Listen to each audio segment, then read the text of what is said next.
Hey y'all, welcome back. It's been a while since I filmed myself. I've been playing with the camera and doing videos where I'm doing still shots instead of like the movies I review. But today I'm talking about a few different things. The main thing is the Oscars last night, and plus some other stuff. So this is just going to be a mix match video of different things, but mainly the Oscars. So I didn't watch the Oscars, of course, because I everything is streaming now.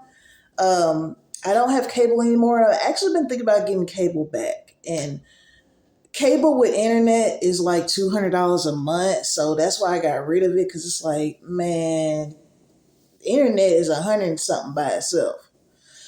So I missed it. Otherwise, I would have watched it now. It was ABC, so I think if I had Hulu. And I'm not sure if it was on YouTube because I didn't know the Oscars was on until I saw, who won what afterwards. But if I would have known, I probably would have tried to find it. A lot of shows are turning to streaming. Like for instance, the Winter Olympics was on Peacock, so I watched the opening ceremony with that and all that. So anyway, Sinners was nominated for a whole bunch, and it won. Um, Michael B. Jordan won Best Actor, which he definitely deserved it because, listen, while watching Sinners, you actually forget that that's a one person playing two people. They had body doubles for certain scenes and things like that. But the way I keep wanting to say Michael B. Jordan. I'm gonna just say Mike, okay?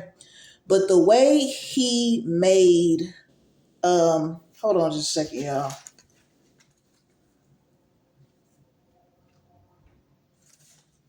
The way you could tell the difference between Smoke and Stack, like Smoke, he was more about his business. They were both about their business, but he was more strict with it. Like Stack was willing to let people come in with them wooden nickels. Smoke was like, look, we're trying to make money. We don't have time. We're not running no charity. He was a little bit more serious. Stack was a little more free spirited. But like I said, while watching that, you actually feel like it's two different people. So I feel like that's well deserved. Mike has been working over 20 years, over 20, because I know Hardball came out in 2001. I was a freshman in high school. We're actually the same age. So he was 14 when he did that. And that was 15 years ago. So, and I'm not even sure if that was his first project. So, he's been working over 20 years, got his Oscar, Best Actor. Sinners also won Best Original Score, which the music, I'm going to come back to that because the music was a really big part of the movie as well. And it also won Best Original Screenplay. And shout out to Ryan Coogler. So I was on Facebook earlier and someone said Ryan Coogler won an Oscar without having to code switch. They were like, talk how you talk, walk how you walk. And I was, even before I saw that on Facebook, I think I was talking to my mom and I was like, Ryan Coogler's not code switching for anybody. You're going to get all of that Southern Cali accent. Okay. Like it's strong. Okay. You're going to get all of that. And I love that about him. Shout out to him because he's been directing. I want to say Fruitvale Station was his first project. Correct me if I'm wrong. But that was in 2015, I want to say. So, and since then, he's had the Panther movies. Um, I want to say he did Creed. Don't quote me on that. But he's been working. So for him to get that, I love it. Now, I want to get into, if you go back into, far back into my videos, I have a video talking about, a few years ago or several years ago, it was this Oscars too white thing. And I remember Jada Pinkett was like boycotting the Oscars. And I made a video talking about why do we need that validation? And I still feel that way. I'm proud of any black actors that win an Oscar, but I feel like we shouldn't be like crying, begging for it.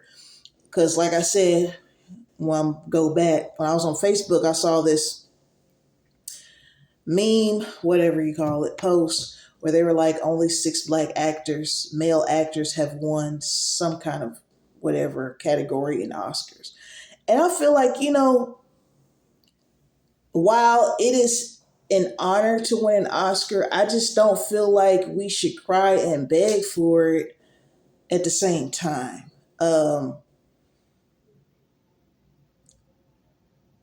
It's like, just make the art. Make the art. I feel like Ryan Coogler, I feel like when you make the art, what you will get your just dues, right? And Ryan Coogler strikes me as the person who's he just wants to make his art.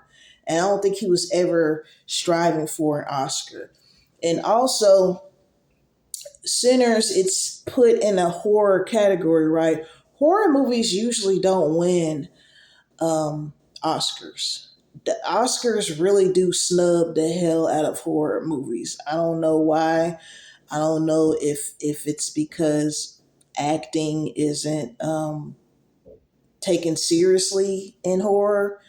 Like I said, one of my most favorite scenes from a horror movie, and I feel like that woman acted her ass off, was in Hereditary, at the kitchen table where she was going off on her son. I felt that. I don't know if it's because I have a child too, but I said she needed an Oscar off of that scene alone.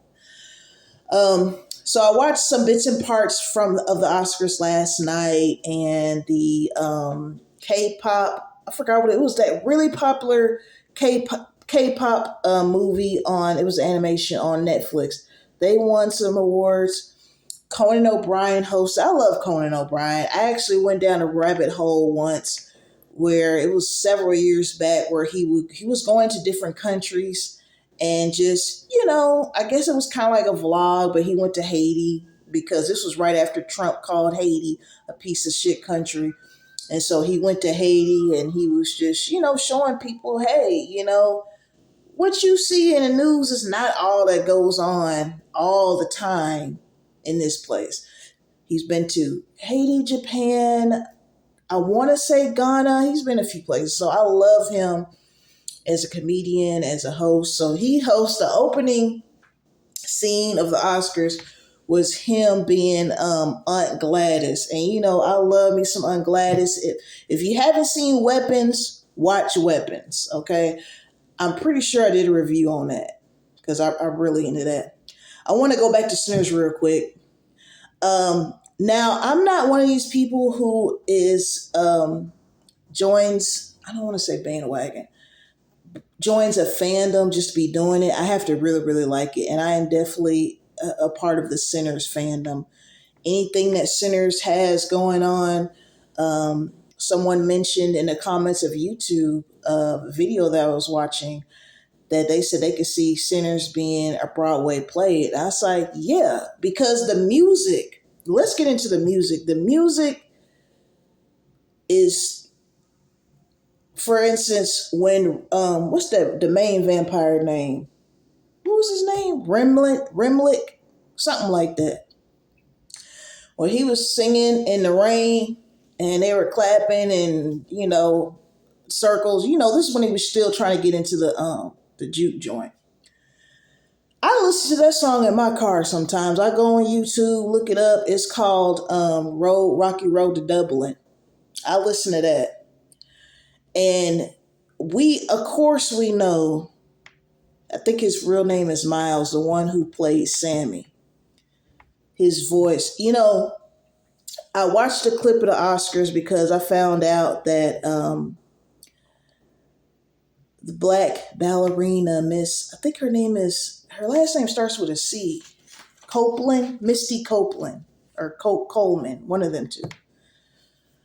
They basically reenacted that scene in Sinners where Miles was singing and he was playing his guitar, and they showed the different eras of black music. And then, because they had the Chinese couple there that also showed Chinese dancers. So they showed the African dancers, they showed hip hop, they showed twerking, they showed because this movie takes place in the 30s. They showed the present time, which would be the 30s for them. So they went through all the different genres of black music. So they reenacted that on stage. So Misty came out towards the end a little bit. The lead singer of Alabama Shakes, she was there. Shabuzi was there. You know what? I would have loved to have been in the audience for that. Like that boy. Well, he's a man, young man. Miles. He has a very not just grown voice, but just he sings from his heart. And I'm just gonna be honest, and this is no shade to anybody who's in R&B in the last 10, 13 years. We don't hear really good singing like that anymore. We just don't. I was brought up, I came of age in the 90s and 2000s, so my my standards for R&B are extremely high. So I hope that he is not just like I guess you can't say a one-hit wonder, but like a one moment wonder where we never see him again. I wish him the best. I would love to see him in more movies, do more music. And we got to shout out Raphael Sadiq. If you go a little bit further back in my videos, I used to have a series called Flowers, and that's when I would pick different people that I admire and I would give them their flowers, because oftentimes celebrities die, and then that's when everybody wants to come out and, well, I liked him in this, I liked her when she played that or sang that. So I said, let me give these people their flowers while they're still here. So I have a flowers segment on Raphael Sadiq, and Raphael, he wrote or co-wrote anyway the I Lied to You. When I was in the theaters, when I saw Sinners the first time, and he was singing that song, he said, they say the truth hurts, so I lied to you. I love the blues. I felt that. I didn't know Raphael had wrote or co-wrote that at the time, but I don't know. Every now and then there's a movie, there's a show that comes out that really speaks to me, and that was it. So you had a lot of people talking about Sinners saying that, well, it was just a ripoff of Dawn of something, Dawn of the Dead. There was some movie where, and I'm like, first of all, if you look at Sinners as just being a vampire movie, I feel like you kind of just don't get it. For those who get it. I'm gonna leave it like that. You know where I'm heading with this. As far as Sinners goes, for those who get it. Because a vampire thing, Remick, whatever his name was, he didn't even show up until damn near halfway into the movie. The first part of the movie was Smoke Stack coming back to Mississippi after they done robbed them Italians or Irish people, whoever they robbed in Chicago, trying to set up a juke joint. They're meeting up with this Klansman who's their Klan don't exist no more and lying and shit. But I just feel like it was more of a historical piece with some vampire jazz thrown in there. It was a musical. No, I'm not going to say it was a musical, because a musical is usually when someone's acting and they just bust out singing. In Sinners, they were actually singing in the movie because that's what the actor was supposed to do, not like somebody comes in, it smells like chicken. Like, wasn't nobody doing that. Like, they were actually performing because that's what you get where I'm going with this. So Uh, I love it. Like I said, look at some of my other videos because, like I said, I reference a lot of things that I'm talking about in this one and those ones. But shout out to my subscribers, man. Shout out to the rest of you as well who are not subscribed, but you know you can by hitting that button for me. I very much appreciate it. Peace and blessings to every last one of you watching. Until next time.